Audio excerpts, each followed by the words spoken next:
Toujours sur le plateau de l'émission Le Monde en 7, c'est la deuxième partie avec mes deux invités, Bonenfant Agbovi et Samir Ouro-Sama. Avant la pause, nous étions en train d'analyser la reprise des pourparlers entre le M23 et le gouvernement sous l'égide du Qatar. Bonenfant Agbovi, la question que je posais avant la pause, c'est de savoir est-ce que le Qatar dont on vante aujourd'hui ces actions dans l'art de la médiation peut réussir à faire signer un véritable accord de paix à ces parties? Non, début d'accord, oui. Mais un accord qui doit faire taire totalement les choses, je crois, non. Parce que j'ai loué quand même le fait que le M23 n'avait pas pris part directement aux accords de Washington. Vous savez, lorsque vous allez... ça dit qu'ils ne sont pas prêts à ce que ce soit 50-50. Ils n'étaient pas prêts. Ouais. Ça veut dire qu'ils auront toujours quelque chose pour bloquer, voilà, les accords. Et je dis tout à l'heure que lorsque l'accord est bloqué, les crépitements se feront toujours entendre et les gens qui jouent au campement, ils vont toujours gagner. C'est ça. En réalité, c'est ce qui se passe là. Sinon, aujourd'hui, nous avons parlé tout à l'heure de 5 pays que, comme l'appelle-t-on, les États-Unis avaient invités. Oui. Ouais, non? Mais ça veut dire que Donald Trump a de poids. Il a de poids. Donald Trump, tout à l'heure, il peut peser. En quoi faisant? Samy l'a bien si dit que les États-Unis sont un allié incontestable pour le Rwanda. C'est comme ça. Si Donald Trump invitait les gens par richesse de pays, mais il va inviter premièrement la RDC. Vous comprenez? Donc, si Donald Trump ou bien les États-Unis veulent tout à l'heure que les choses changent, ça peut changer puisque nous sommes dans ce schéma. Les Africains regardent toujours à l'extérieur. Nous sommes dans ce schéma. Les Africains croient que leur salut viendrait de l'extérieur. C'est pourquoi je dis, dans ce schéma, si Donald Trump veut, mais il peut snobber le Rwanda, mais et aller là où il y a vraiment de ressources, et c'est la RDC. Nous ne pouvons pas, géographiquement, nous ne pouvons pas dire que le Rwanda peut égaler la RDC, mais une partie, la zone même, l'est de Kivu dont on a pris là, les villes stratégiques là, sont plus riches que le Rwanda. Le Rwanda n'a rien du tout. Le Rwanda n'a rien. Donc il joue sur la diplomatie de force là, pour avoir des choses. C'est pourquoi je dis que les gens auraient voulu que la guerre la cesse. Mais par rapport aux intérêts qu'ils trouvent là, ils vont activer les choses, etc. Mais demandez tout à l'heure si le Qatar a des moyens pour faire signer un accord qui soit véritablement respecté. Ça fait 5e même, hein. Ça fait 5e accord qu'on va signer. Depuis mars, il y a des choses qui se sont passées, mais jusqu'à la fin, quand on finit de poser la signature même, il y a les crépitements. Ça veut dire quoi? Ça veut dire qu'il y a encore quelque chose. Hein? À la base, c'est Rwanda, comme il a bien sûr le dit, c'est Rwanda qui accuse le gouvernement de Tshisekedi, bien la RDC, d'avoir soutenu des forces pour déstabiliser Rwanda. Et maintenant, comment l'appelle-t-on, la RDC aussi, mais accuse Rwanda pour avoir,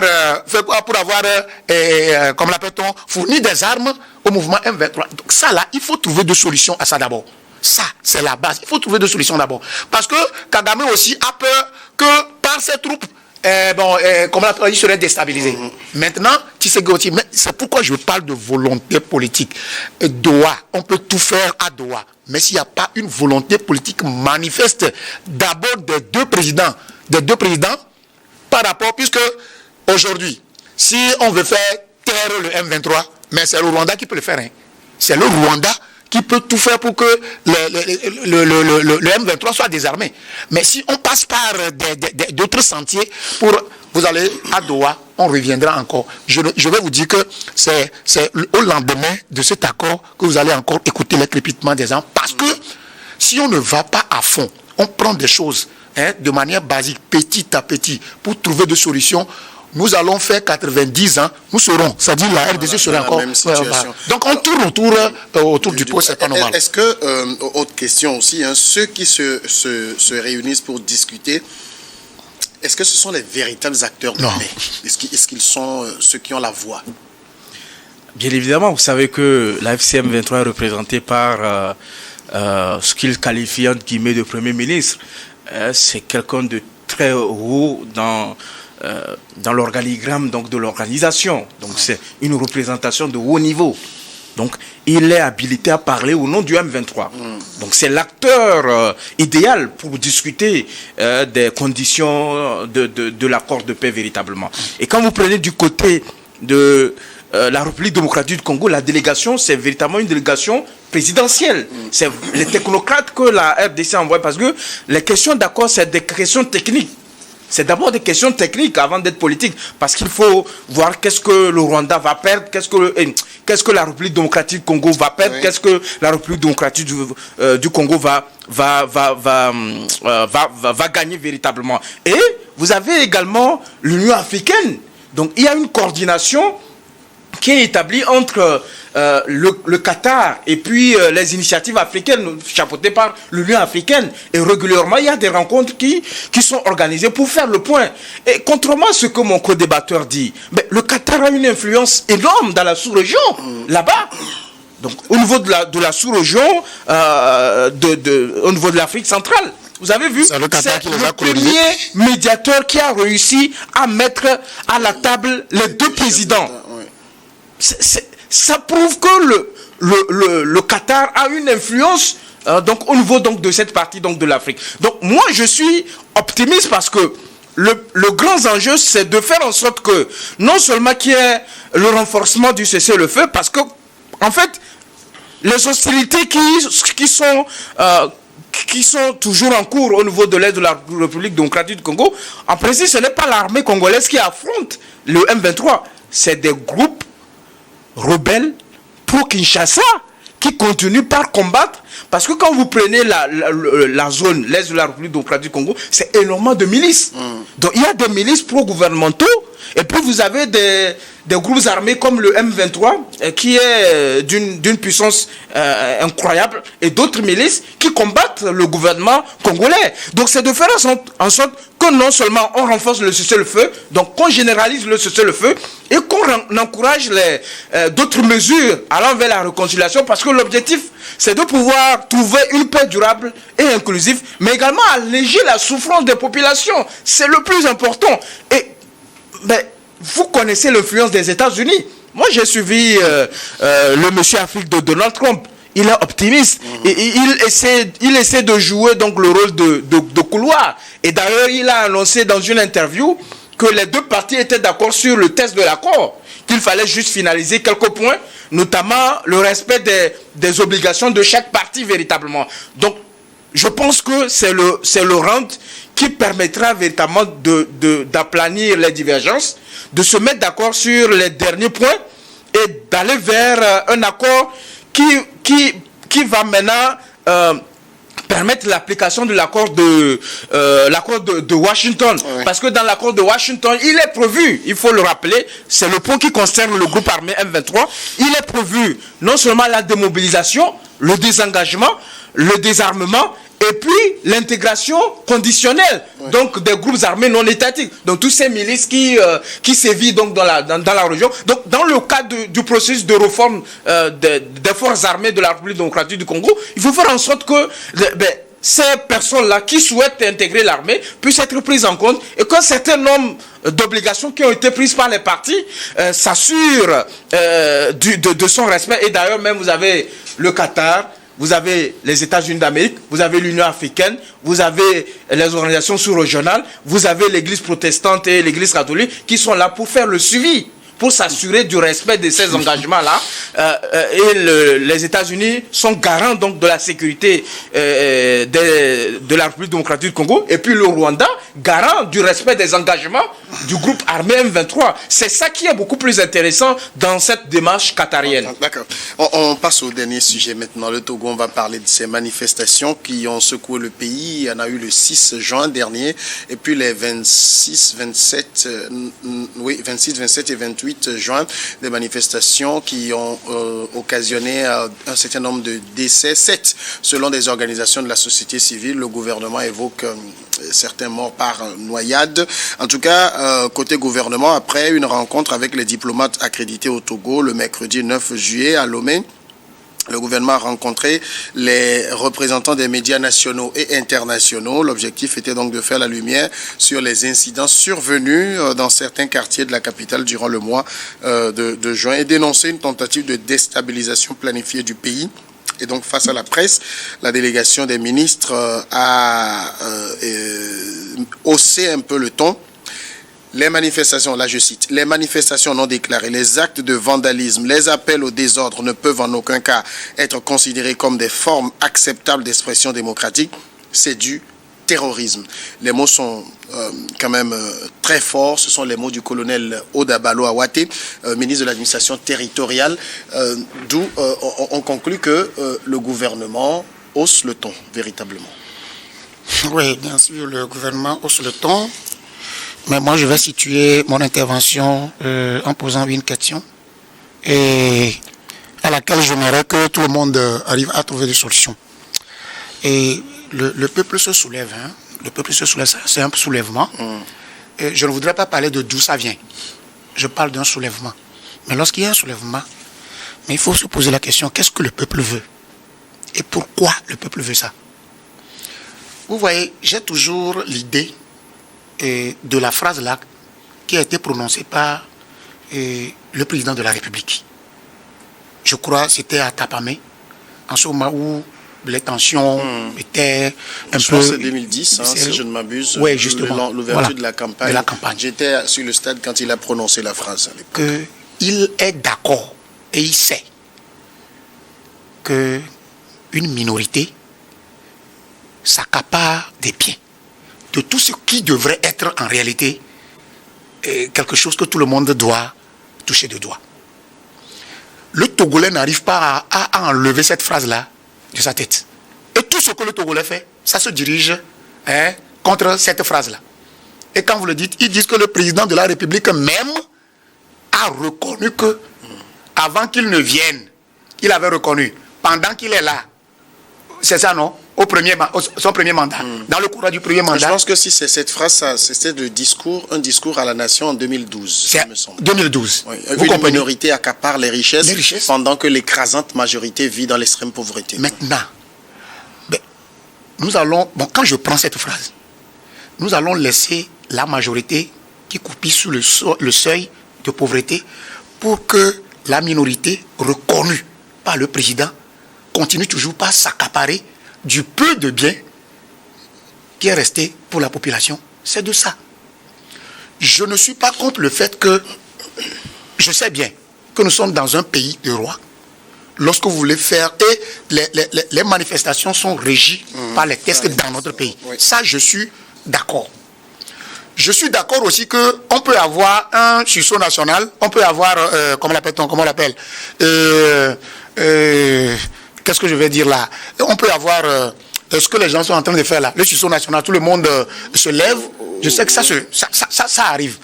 Mais la différence est que lorsque le peuple se lève, le soulèvement populaire, lorsque le peuple se lève ensemble, il n'y a pas de programme. C'est ça la différence. Ça veut dire que le peuple est téléguidé par au moins 4 blogueurs, ou bien 5 comme ça, à l'extérieur, qui ne sont pas même sur le territoire. Au fait, eux, ils sont là-bas, c'est nous qui allons leur rendre compte de comment nous vivons ici. Mais ce que nous leur disons, c'est de ça qu'ils parlent.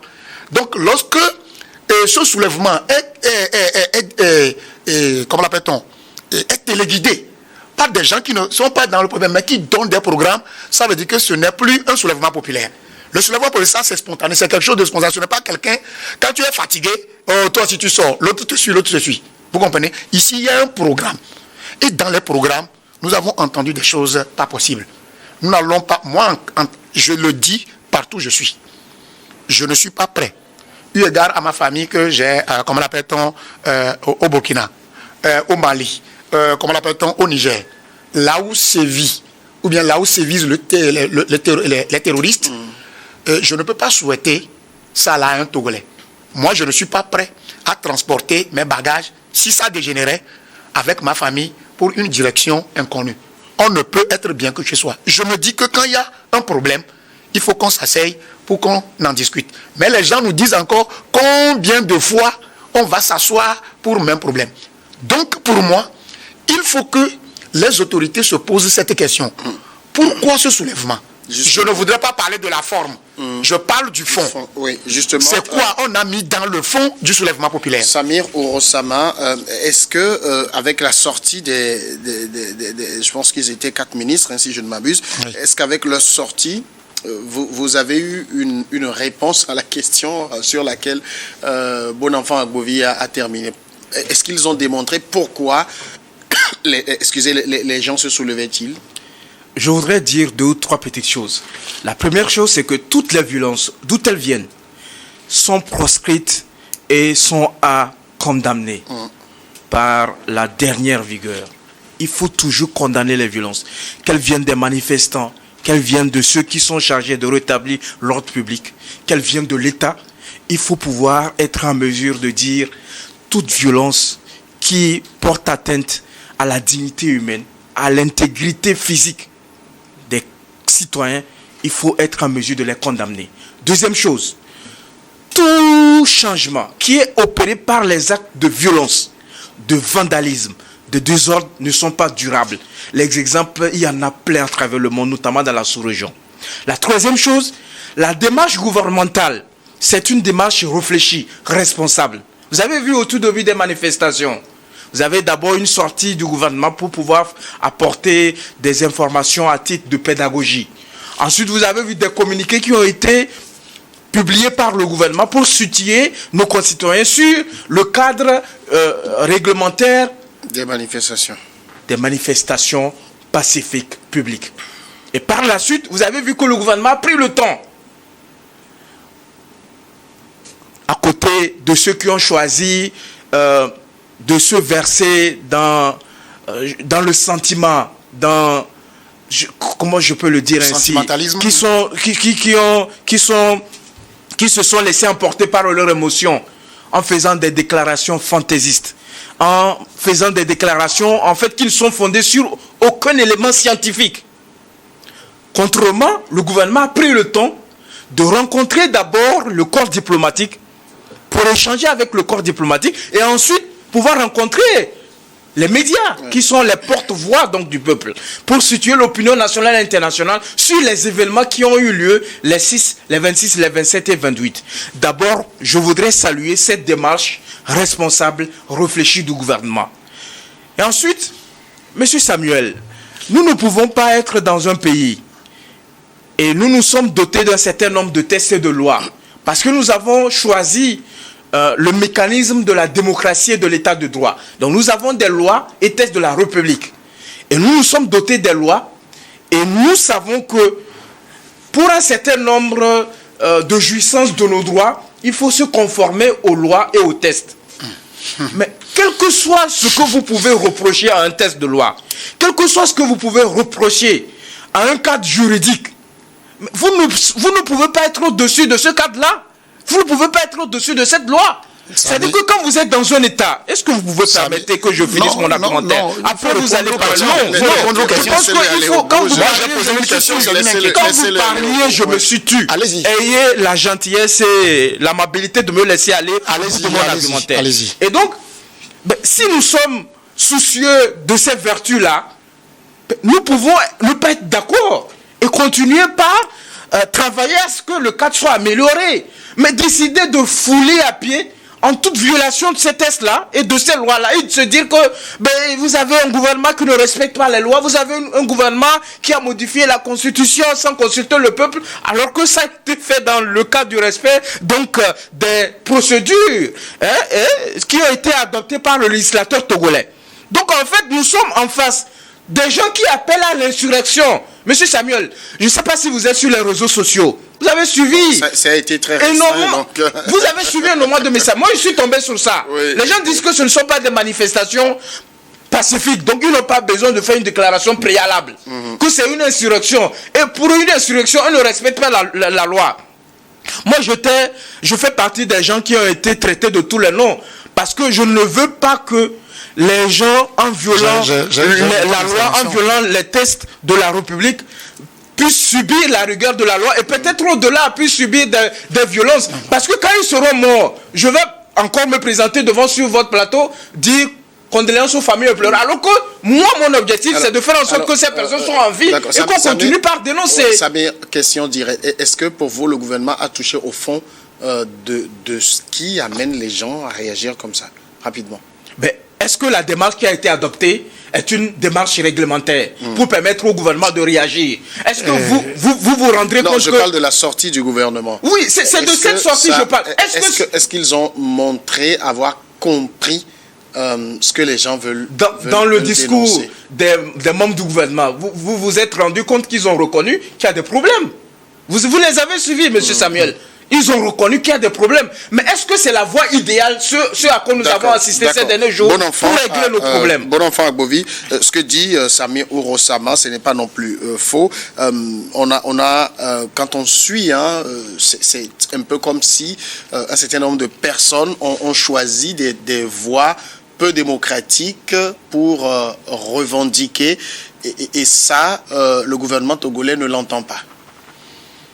Bon, ça n'engage que Samir, parce que moi, j'ai terminé par quelque chose, et c'est cette question que vous avez posée à Samir. Et Samir a tourné autour. Ça, je reprends. Vous êtes un père dans une famille. Quelle que soit la manière dont ton enfant te demande l'argent avant d'aller de petit déjeuner, tu peux refuser de lui donner, mais tu ne peux jamais le renier en tant qu'enfant. Même jusqu'à vouloir lui faire des choses plus que les choses. Moi, la sortie du gouvernement de la fois passée, je suis en train de me dire que nous sommes en train de ne pas d'oublier ce que, moi je le dis toujours, d'oublier ce que le président a dit. Le peuple comprend toujours, le peuple prend à témoin ce que le président de la République a dit. Et ce serait au siècle des siècles. La population estime qu'elle souffre. Est-ce que les autorités savent ça?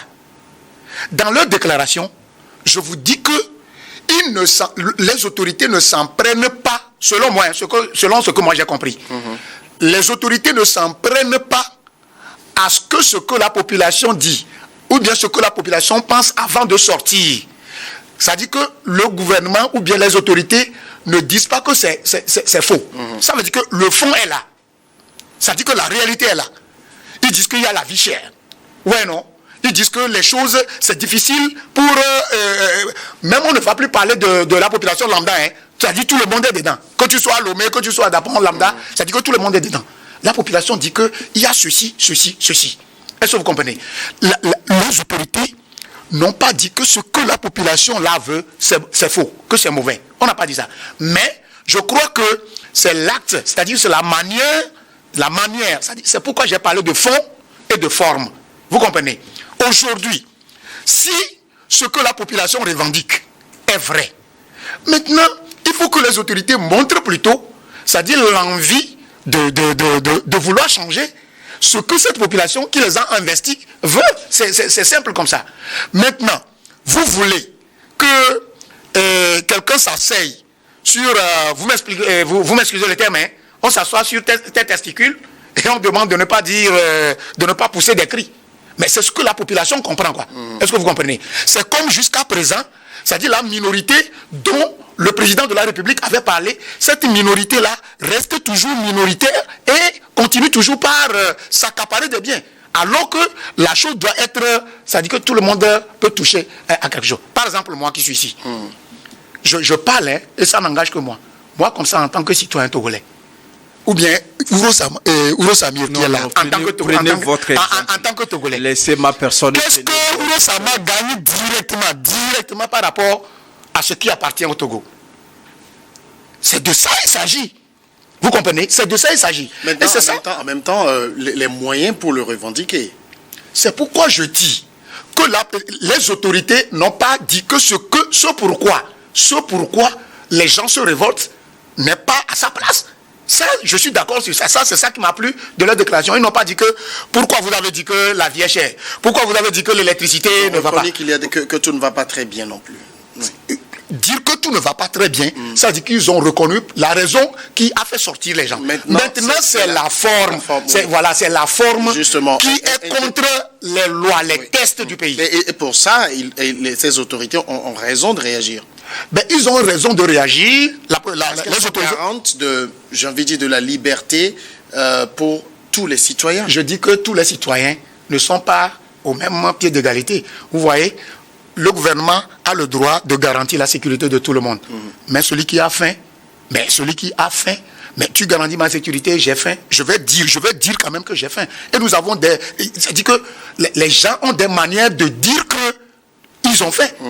Et je dis, par exemple, lorsque cette manifestation a été orchestrée, téléguidée à l'extérieur, je suis en train de dire que c'est contre les tests. Ça, je le dis. Parce que dans nos tests, lorsque vous voulez faire une manifestation, il y a des procédures. Vous comprenez? Il y a des procédures. Maintenant, eux aussi, ils disent qu'ils savaient que, parce que ce n'est pas la première fois, ils disent que ce n'est pas la première fois, même si certains partis politiques veulent manifester, mais on fait des restrictions. On dit que non, votre manifestation est refusée. Les gens là s'appuient sur ça pour dire que même si on demandait, les autorités vont refuser. Parce qu'il y a un schéma qui doit nous amener bientôt aux élections. Et ça, le chemin là ne doit pas être quand même...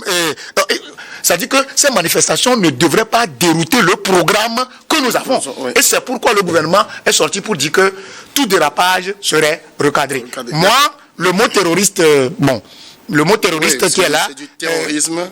C'est Ouro Sama qui pourrait nous expliquer ça. Les gens à la violence gratuite. Est-ce que c'était une sortie convaincante?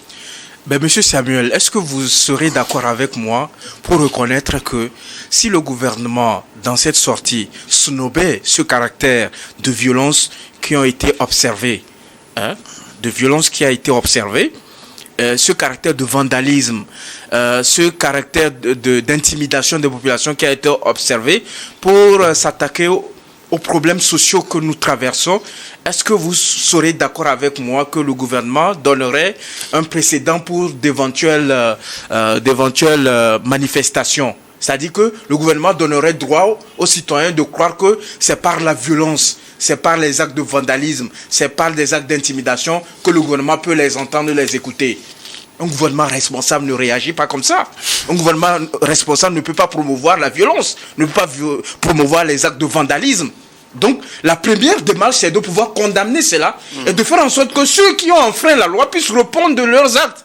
Ensuite, les problèmes sociaux, ce sont des problèmes de tous les jours qu'on règle. Donc, imaginez, parce que ce qu'il dit, véritablement, je suis écœuré et étonné. J'ai dit que je l'ai dit. Demandé aux gens de sortir les 6, les 26, les 27 et 28. Le projet était bien ficelé. C'était de demander au président de la République de démissionner. Ils n'ont pas parlé de problèmes sociaux. Non, leur souci, c'est que Fonya Simbe, qui a été président de la République et dont le mandat est arrivé à expiration avec le changement de régime politique, qui est devenu le président du Conseil, les gens se disent qu'il a fait plus de 20 ans, il doit démissionner. C'était ça la revendication. Moi, je n'ai jamais entendu. Parce qu'ils associent ces 20 ans-là aussi à la paupérisation, à la mauvaise gouvernance et à toutes sortes de choses. Donc on ne peut pas vouloir une chose et son contraire. Soit on sort pour revendiquer l'amélioration des conditions de vie et de travail de nos concitoyens, soit on sort pour demander la démission du président du Conseil. Et là, le gouvernement ne peut pas apporter une réponse à cette manière de voir les choses. Le deuxième élément, M. Samuel, moi j'ai suivi beaucoup de spécialistes de droit, de surcroît des chercheurs, qui disent que dans notre pays, la liberté de réunion de manifestation est régie par la Constitution et les lois de la République. Et ils disent ensuite que les événements qui se sont produits les 6, les 26, les 27 et 28, ce sont des manifestations pacifiques. Ça, c'est de 1. Ils disent que ces manifestations ne sont pas soumises donc à la déclaration préalable. Mais une manifestation programmée, une manifestation prévue, est-ce qu'elle devient une manifestation spontanée? C'est un français terre à terre. Est-ce qu'une manifestation prévue, programmée, dont on fait la propagande tous les jours sur les réseaux sociaux, est-ce qu'elle est une manifestation spontanée? Non. Je pense qu'on doit être sérieux envers nous-mêmes. Et quelle que soit les grèves que nous portons à notre cadre juridique, quel que soit ce que nous pouvons reprocher au cadre réglementaire, qu'on soit respectueux des tests, qu'on soit responsable en déclarant un certain nombre de choses ou en émettant un certain nombre d'opinions. Parce que nous avons vu des partis politiques, des organisations de la société civile qui se sont empressés de donner un bilan. Je ne sais pas sur quoi ils se sont basés. Sur aucun élément. Des gens qui sont à l'extérieur, qui donnent des informations, alors qu'en principe, quand nous sommes dans un État, c'est l'État seul qui a les moyens, c'est le gouvernement seul qui a les moyens de l'État pour élucider un certain nombre de choses, notamment, mais malheureusement, la disparition tragique de nos concitoyens. Mais les gens ne peuvent pas, au lendemain, en même temps des manifestations, multiplier des conférences. Les gens sont sur les réseaux sociaux à l'international et nos concitoyens font le rôle d'écouter ces balivernes, d'écouter ces propos mensongers véritablement. En même temps, Samir, sur ces faits, par exemple, en parlant des décès, le seul argument du gouvernement, c'est que c'est par noyade. Et c'est curieux que le 4e lac, qu'autant de personnes se sont noyées je pense qu'on doit nuancer les choses. Le gouvernement a dit qu'une enquête judiciaire est ouverte pour élucider davantage les circonstances de décès de nos concitoyens. Il a parlé de noyade. Mais c'est la réaction à chaud, véritablement. Mais comment vous ne voulez pas que les autres aient des réactions à chaud? Laissez-moi poser les questions. Ça veut dire que le gouvernement n'a pas pris le temps d'analyser les choses. Non. Avant d'avancer l'argument des noyades qui n'a convaincu personne. Parce que le 4e lac, subitement... Monsieur Samuel, est-ce que vous avez suivi les leaders des partis politiques? Qu'est-ce qu'ils ont dit? Que les manifestations étaient poursuivies par les forces de l'ordre. Et ils n'ont trouvé que c'est le recours de se jeter dans le lac. Mais quand tu te jettes dans le lac, tu t'attends à quoi? Qui a dit ça? Vous n'avez pas suivi les sorties? La sortie de cette chose j'aimerais intervenir. Vous savez, vous avez posé la question de savoir est-ce que la sortie du gouvernement était une sortie convaincante. Moi, le gouvernement a le droit, je dis toujours, toute forme de violence est à proscrire. Ça, tout le monde le sait. Mais, il n'y a pas de fumée sans feu. Et c'est le feu-là qu'on ne veut pas dévoiler. Ouais, non. Mais nous voyons seulement les fumées. Mais qu'est-ce qui a amené les fumées? Nous ne voulons pas parler de ça. Moi, je ne voudrais même pas qu'on aille jusqu'à les pertes de vie parce que le président même avait dit, quand même, moi je prends les mots du président. Non, ça là, il y a des choses là, ça, plus jamais ça. Plus jamais ça. C'était attaque. C'était attaque. Je pense qu'il faut évoluer. Non. J'ai la parole, s'il te plaît. Maintenant, moi je trouve, c'est-à-dire que je trouve le gouvernement comme le père de la nation, quoi. Je prends l'entité là. C'est eux qui gèrent la chose du pays. Vous comprenez? Maintenant, s'il y a quelque chose comme ça, je serai à la place du gouvernement. Je ne sortirai pas comme ça. Vous savez ce que je vais faire? Tout ce que les gens revendiquent, même qu'ils soient à l'extérieur, tout ce qu'ils revendiquent, heureusement que tout va bien chez Samir. Tout ce qu'il revendique. Je dis heureusement. Il n'a pas dit ça. Je dis heureusement. Je n'ai pas dit qu'il a dit que tout va bien. Je dis heureusement que tout va bien chez lui. Ce qui ne va pas chez les autres, c'est ça, ils ont mal demandé. C'est ça le problème. Ce qui ne va pas chez les autres, c'est ça, ils ont mal demandé.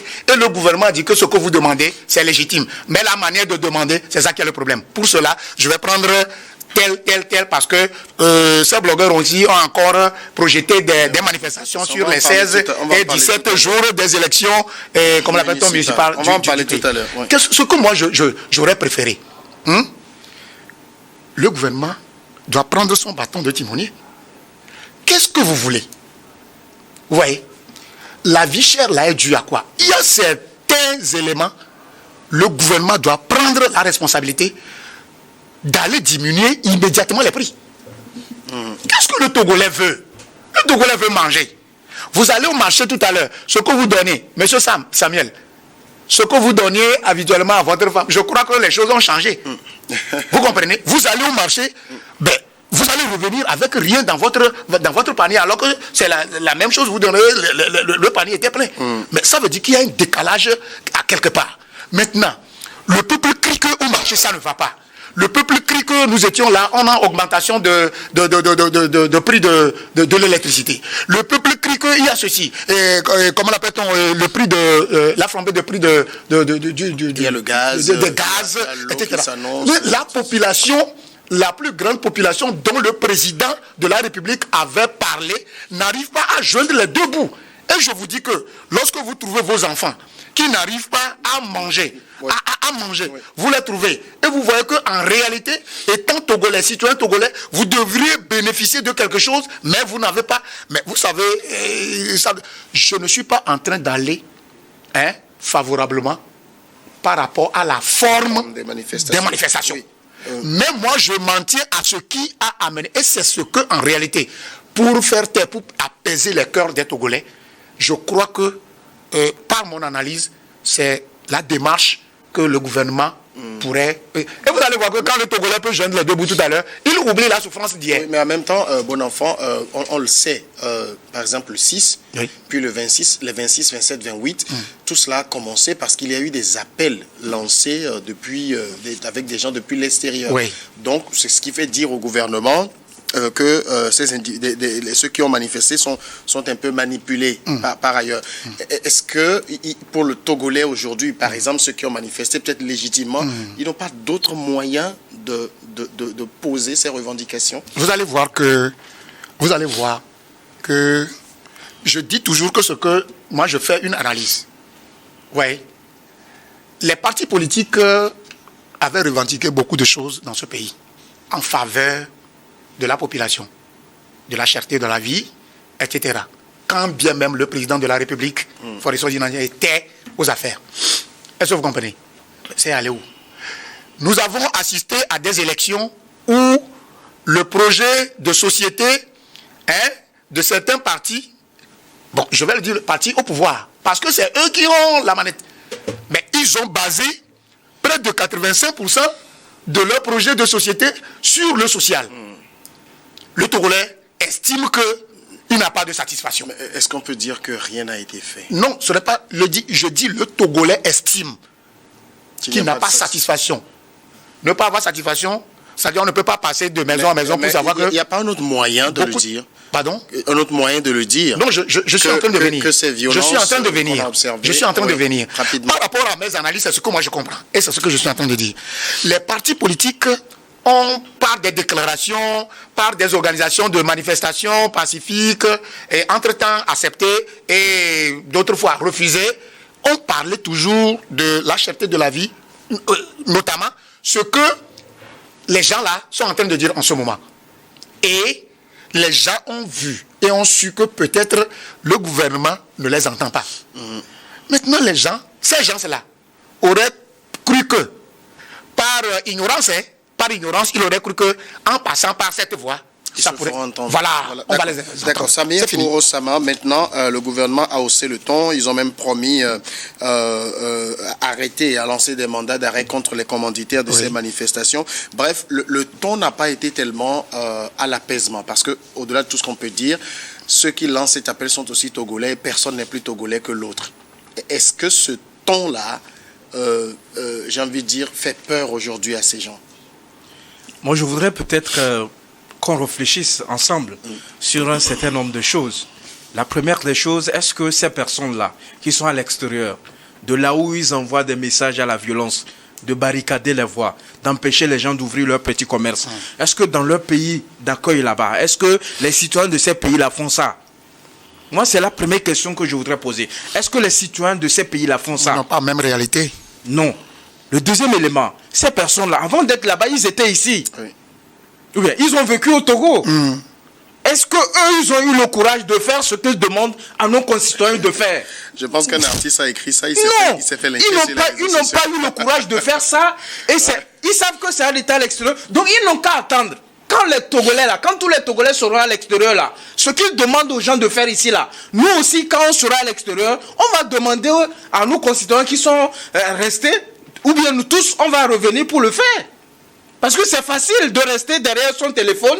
C'est pour ça, là, je conviens avec les autorités pour dire que les réseaux sociaux, c'est quelque chose de très dangereux pour notre société. Il faut faire en sorte que ce secteur-là soit réglementé. Mais on a totalement restreint. Non, je ne parle même, pas de... On fait des activités. Monsieur Samuel, moi je ne parle... C'est des violations des droits fondamentaux des consommateurs. Je ne parle même pas de restrictions. Ça, c'est pas bon pour notre société. La réglementation. C'est pas bon pour notre économie. Ailleurs, quand vous prenez la Côte d'Ivoire, il y a la brigade des réseaux sociaux où on fait la veille. C'est pas parce que vous avez un téléphone, vous avez une connexion Internet que vous pouvez vous permettre de dire n'importe quoi. Ça n'a pas de sens véritablement. Donc il faut faire en sorte qu'on réglemente cela, que les gens ne puissent pas parce que... attends, du moment où vous enfreignez la loi, ou vous tenez des propos contraires aux us, aux mœurs et puis aux coutumes, on a fait de vous localiser et puis de vous verbaliser ou de vous faire subir donc la peine qui est prévue. Et puis je vais terminer par là parce qu'en fait, ceux dont vous appelez, est-ce que le gouvernement n'aurait pas pu penser à l'apaisement? Oui. Mais ces personnes-là, est-ce qu'ils ont pensé à nos concitoyens qu'on a perdus? Oui, en posant la question comme ça. Ils envoient encore les gens à la rue, les 16 et 17. En posant la question comme ça, j'avais en ligne de mire les gilets jaunes en France. Oui. Ça a été très violent, au-delà de ce qu'on a vu. Mais on a vu le président de la République française qui est sorti, qui a rencontré les jeunes, qui a rencontré les acteurs sociaux, qui a discuté, qui a expliqué la situation jusqu'à ce qu'il y ait l'apaisement. Là, on a un mutisme total du président de la République, un mutisme total du président du Conseil. Est-ce que c'est respectueux de ce qui se passe, de la situation? Je pense que je vous ai posé... C'est-à-dire que le président du Conseil, puisque c'est lui qui gouverne, vient expliquer aujourd'hui, nous comprenons que la vie est difficile, le prix du gaz et tout, nous y travaillons, voilà les mesures. Les gens ont du mal, peut-être, moi je parle à la place des gens, à lire là où l'avion va. Vous pensez que si les gens étaient sortis en déposant une déclaration préalable au ministère de l'administration territoriale, en organisant une marche pacifique publique, en marchant, main nue, sans rien, sans barricader les voies, sans mettre le feu sur les voies, sans lancer les cailloux aux forces de l'ordre de défense, vous pensez que l'exécutif va être silencieux face à cela? Je ne sais pas. Mais on ne peut pas utiliser la violence et se dire qu'on va obtenir gain de cause. C'est-à-dire que vous avez l'autorité en face, vous avez les autorités publiques qui incarnent le pouvoir de l'État, mais vous utilisez la violence, vous utilisez la force pour obtenir un certain nombre d'avancées.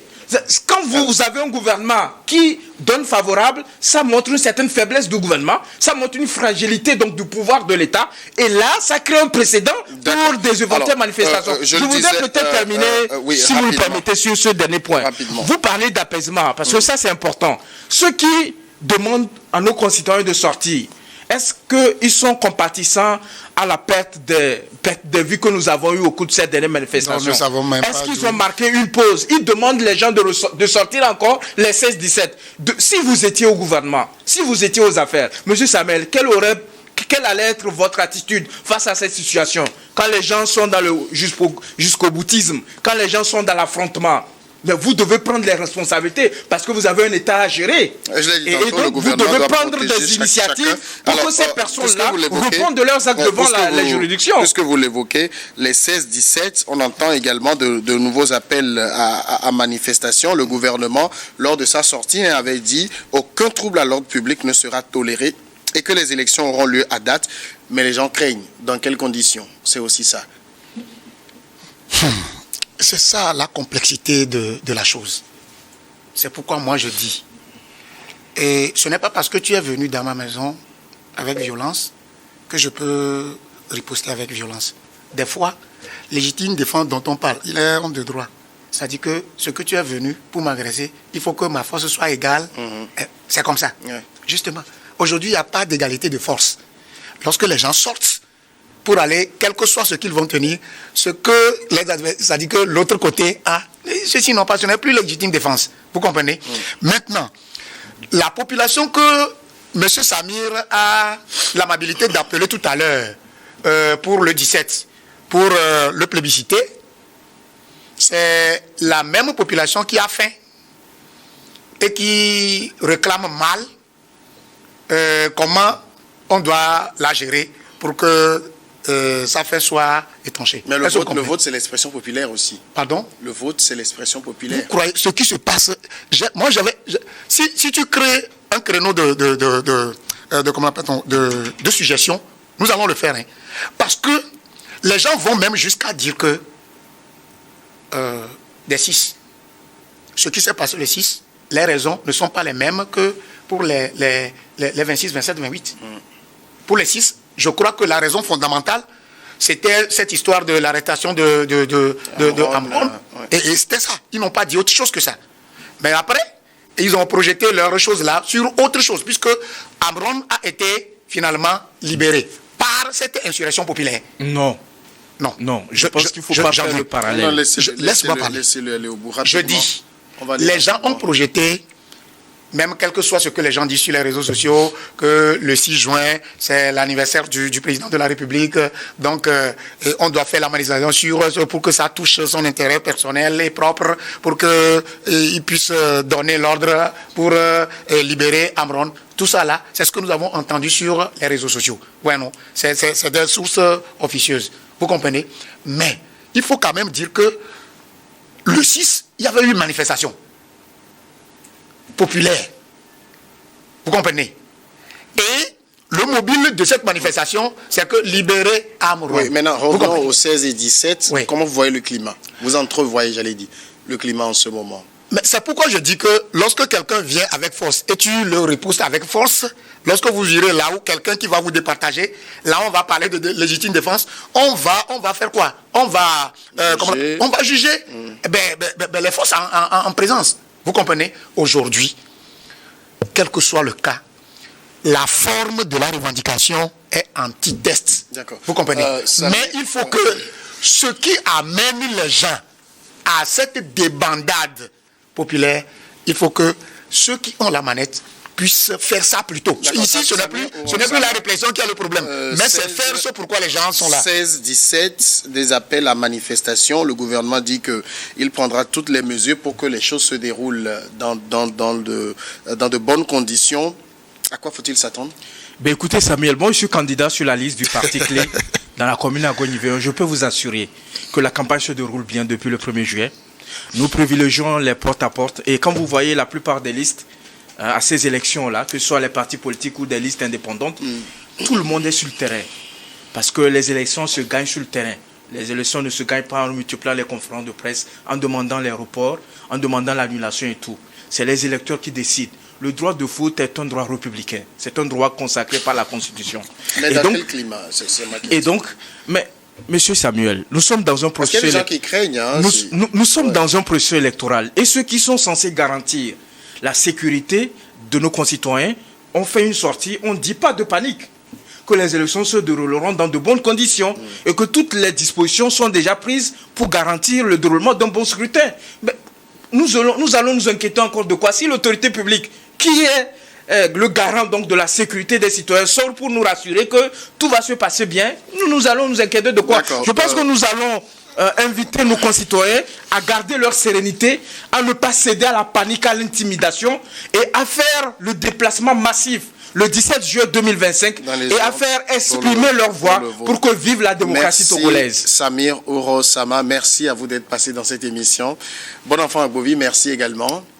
Ben, bon, on a fini comme ça, le temps il est... D'accord, il n'y a pas de souci. Merci à vous tous d'avoir suivi cette émission. Je vous retrouve le samedi.